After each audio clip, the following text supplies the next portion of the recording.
and welcome back to the Film and TV channel. We're going to look at a second series today. Yeah, it's a history, comedy, drama, sex. Oh, it's everything. It's called The Great. Yeah, this is season 2 of The Great. Please, guys, the channel's now monetized. If you can help us out by watching any of the ads or following some links if they're of interest to you, helps the channel going forward. That'd be much appreciated.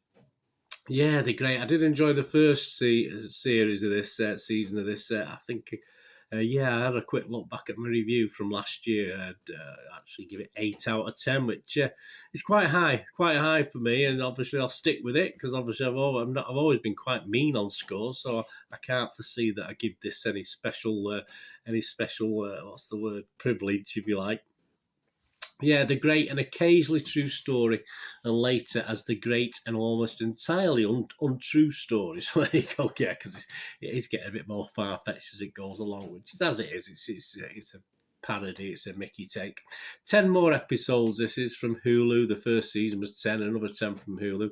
And I watched this one on Stars Play, yeah, I've just recently just tried a little sort of mini subscription on it, a trial thing. I'm not too sure I'll be renewing it. I think I watched it on, obviously, one of the FREEVIEW channels in the UK, the series one. But obviously, I saw this on Stars Play, and it was cheap as chips for 3 months, so I thought I'd give it a go. Yeah, it stars Elle reprising the roles. There's a lot of reprising of roles in this one, plus some new characters thrown in as well. But Elle Fanning, of course, stars as Catherine the Great, does a great job. Nicholas Hoult is Peter of Russia, of course, Peter III of Russia. Phoebe Fox is Marielle, one of my favourites, I must admit. Sacha Dhawan is Count Orlov, based on the real-life Count Orlov, but not quite. Blake Harrison is Colonel Svenska. Excellent. Julian Barrett as Dr. Vinadil. Gillian Anderson comes into season 2 as Catherine's mother, Joanna Elizabeth of Holstein-Gottorp. There you go, there's a mouthful. The continuing adventures, of course, in Russia as Catherine's battle to become the sole ruler of Russia continues. So it sort of picks up where season 1 left off, basically, and you can have a reprise of it. Just jog your memory. It doesn't take long. These characters are quite familiar to us if we watch the season 1. You sort of, you know what it's all about. And what are other people saying? What are people saying if it's any good? Well, I had a look at some of the ratings at 6th of January 2022 at 5 p.m. Rotten Tomatoes, yeah, very positive. 27 reviews left on there, all positive. No negativity at all on Rotten Tomatoes. 8.5 out of 10, quite a high score. Steve Green from IndieWire, he wrote, "It's a place of elegance and rot and backstabbing, and if it all goes to plan, maybe even a little hope. Keeping all these things constantly front of mind and close to heart is what makes The Great worth returning to again and again." Absolutely. John Doyle from the Globe and Mail said, "The series is enormously enjoyable as comedy and as assault on the pieties of the period piece." It's what it is. Consensus from Rotten Tomatoes: The Great continues its revisionist reign. It does. Stronger than before. It does. Thanks to the addictive wit and marvellous cast. Huzzah! There we go. So there you go. You know what that is if you've watched The Great. Audience, yeah. Rotten Tomatoes audience, almost identical. 4.3 out of 5. So that's 8.6 out of 10. So almost identical to the critics, if you like.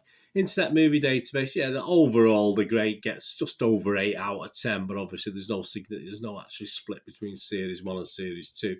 But if you look at episodes for Series 2, it scores anywhere between 8, which is the lowest, to 9.4 out of 10. Right, what my little views, what did I think of this? Yeah, I'm quite upbeat, I'm quite positive. As I said, I did rate Series 1 an 8 out of 10. I will tell you now, I'm not going to rate this as high. As I say, it might be I've changed a bit or whatever, but it's still going to be a high score for me. So, but I'm certainly not an 8 out of 10, although as I've already said, people like Rotten Tomatoes and the audience of Rotten Tomatoes are giving it that sort of high mark. Is this as good for me? Well, it's not far short. This is why it's just slightly less, but perhaps it just runs out of steam on occasions. I certainly think the first 4 or 5 episodes were up there. We're up there at 8 out of 10 mark, but I do feel some of the final 4 or 5 episodes sort of lagged just a little bit. Just lost a little bit of the cleverness and ingenuity, but it was still good. Don't get me wrong. It just sort of I just found it waned just very, very slightly. But when you're that high, you know, obviously coming down a little bit, and that's the baseline. It doesn't matter. It's fine, and it's always entertaining. And even when even when there's a low, it always makes me smile, which is important. Makes me laugh out loud as well sometimes, which is even better. Some I'm a red-blooded male, some attractive women to look at, and I'm sure for the ladies, some attractive men. It's just something that I like watching. I like the characters. There's not a single character, bad or good, that I sort of can't invest in, to be honest with you. Elle Fanning, of course, and Nicholas Hoult continue to impress. And it's hard to find any fault with any of the cast, including a couple of the younger actors in this. You know me, for my young actors, sometimes I think they're a little bit wooden, but yeah, they all do a very passable job, and say they're ably assisted. Elle Fanning and Nicholas Hoult ably assisted by the rest of the cast. And there's one or two new characters added to the list. Of course, we talked about Gillian Anderson, didn't we, before? She's added to a few episodes in the second series. So there you go. We got even more characters to like or dislike, but in a positive way. There's none of these characters in this thing that I don't enjoy watching for whatever reason. Has it got the legs for a third? Well, there is rumours that there will be a third season, so I'm hoping that is true. It's not certainly no reason why not, as it's one of Hulu's best efforts that they've put together in their fairly short time in this sort of in TV history, in TV time.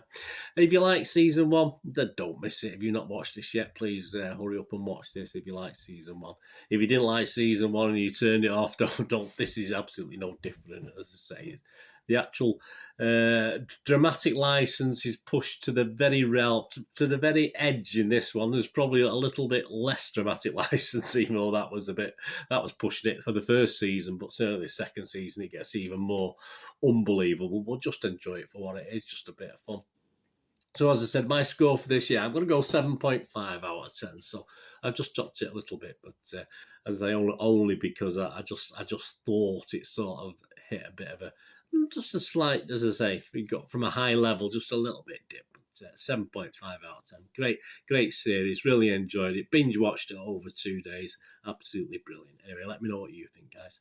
Thanks for watching. Whatever you're going to do, rest day. Have a great one. Look after yourselves. Look after your friends. Look after your families. More important, let's all look after each other to meet here again on the Film and TV channel. I only ask one thing, don't I? Please stay safe, everyone. Thanks for watching. Bye for now.